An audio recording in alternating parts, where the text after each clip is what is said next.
Într-o zi, după ce evacuase jumătate de sat la Bâlci, din cauza unui castron cu ceapă crudă și 2 borcani de castraveți murați, vestea despre Sprâncenoasa a ajuns la televiziune. Un reporter curajos, cu mască de gaze pregătită în buzunar, a venit în sat și i-a zis: Doamnă Sprâncenoasa, țara vrea să vă cunoască. Ați accepta un interviu?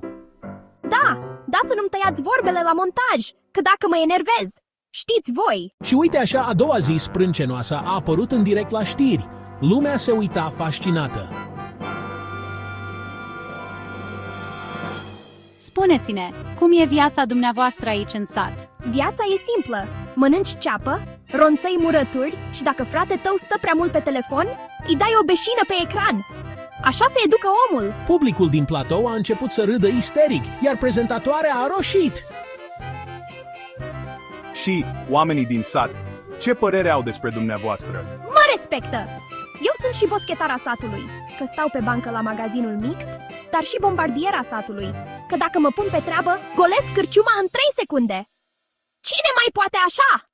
Tăiați, că miroase până aici prin ecran. Să știți că bășina mea nu-i doar armă, e mesaj. Lăsați telefoanele și munciți! Bă la câmp! Și surpriză! După interviu, rețelele sociale au explodat. Tinerii au început să fac videoclipuri cu hashtagul Respect Sprâncenoasa, iar unii au zis că ar trebui să candideze la primărie. Când au întrebat-o ce părere are, ea a ridicat un borcan cu castraveți murați și a spus: Dacă ies primăriță, primul lucru, fiecare cetățean primește ceapă gratis și o mască de gaze. Să trăim în pace!